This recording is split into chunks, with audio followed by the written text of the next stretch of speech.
আপনি একটু দাঁড়ান, আমি ওনার সঙ্গে কথা বলি। রুমিকে দেখলাম ওনার সাথে ফিসফিসিয়ে কি সব কথা বললো।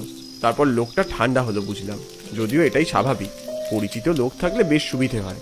নিন, আমি বলে দিয়েছি। অনেক ধন্যবাদ, অনেক উপকার করলেন। বলুন দাদা, কি খাবে?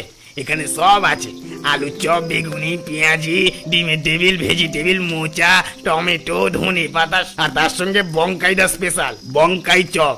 আগে তাহলে আপনার এই স্পেশাল চপটাই খেয়ে দেখি। কি গো, শহরের লোক দেখে অমন হাঁ করে বসে রইলে চলবে? বেগুনিগুলো তেলে ছাড়ো। এই ছাড়ি। গরম কড়ার ওপর থেকে সদ্য ভাজা দুটো চপ শাল পাতা করে বাড়িয়ে দিলেন আমার দিকে। সেই চপ মুখে ফেলতেই নিজের অজান্তেই চোখ দুটো বুজে এলো। আহা, অপূর্ব। তাহলে শুট শুরু করি?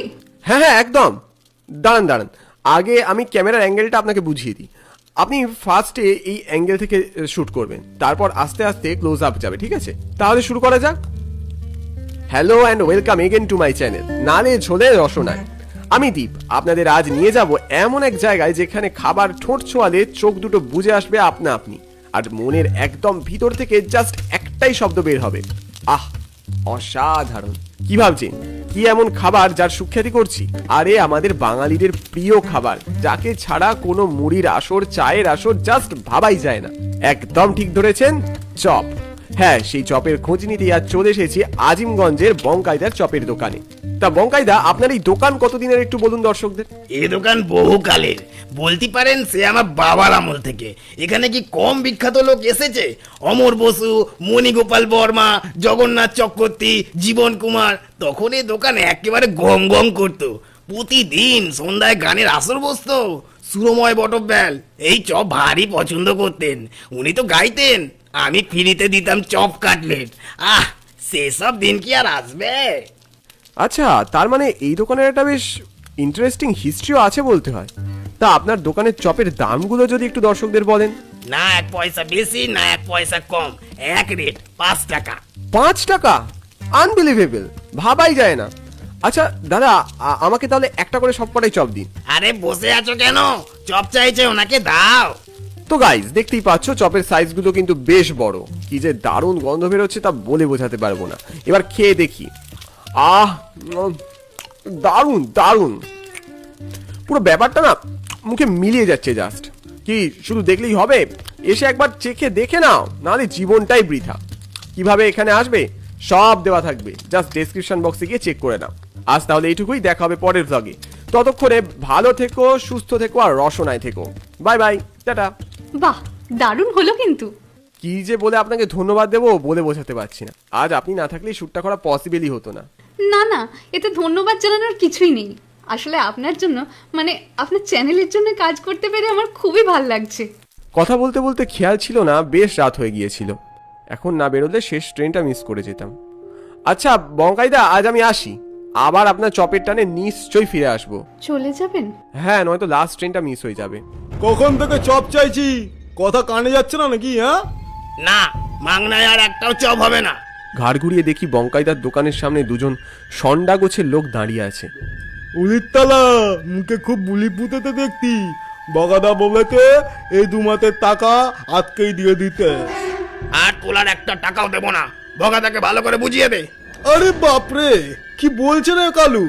তালা শুনে মনে হচ্ছে এক্ষুনি গলাটা নামিয়ে দি পুরো। এই বুড়ো, ভগাদার সঙ্গে পাঙ্গাল নেবার মানে জানিস? দেখো বাপু, অত শত বুঝিনি। খাটনির টাকাই হবে, বিরোতে পারবো নি। কাজের সময় বিরক্ত করো না, যাও। দাঁড়া দাঁড়া, ভগাদাকে এক্ষুনি ফোন জানাচ্ছি। হ্যালো হ্যালো ভগাদা, কি বলো, নামিয়ে দেবো? আচ্ছা বস, ঠিক আছে। আমি দেখলাম দুই গুন্ডা চোখের ইশারায় পরস্পরকে কি যেন বললো, তারপর প্যান্টের পিছন থেকে ছুরি বের করে এগিয়ে গেল বঙ্কাইদার কাছে। দাদা খুব বাল বেলেতিস না, বগাদা বলেতে টাকা না দিলে তোর মাথা নিয়ে যেতে। আরে আরে, এসব কি হচ্ছে কি? এতক্ষণ দাঁড়িয়ে দাঁড়িয়ে দেখছিলাম সবকিছু, কিন্তু এখন মনে হচ্ছে সবকিছু থামানোর প্রয়োজন।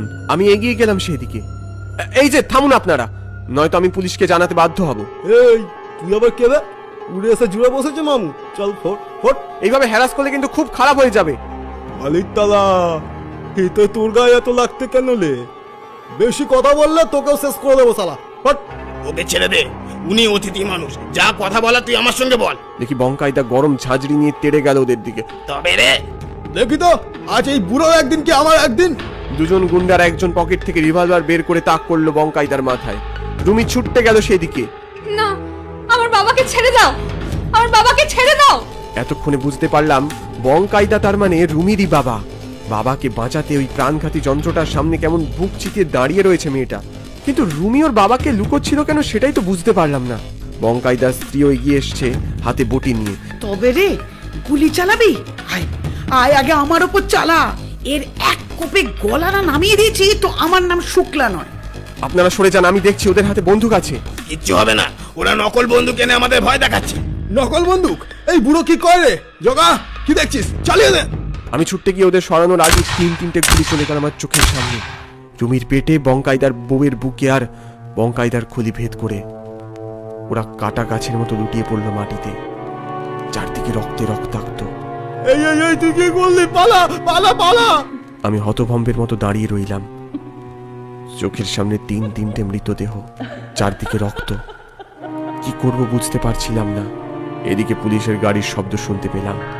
কিন্তু এভাবে দাঁড়িয়ে থাকলে আমি যে বিনা কারণেই ফেসে যাব। পালাতে গিয়ে অনুভব করলাম আমি ছুটতে পারছি না।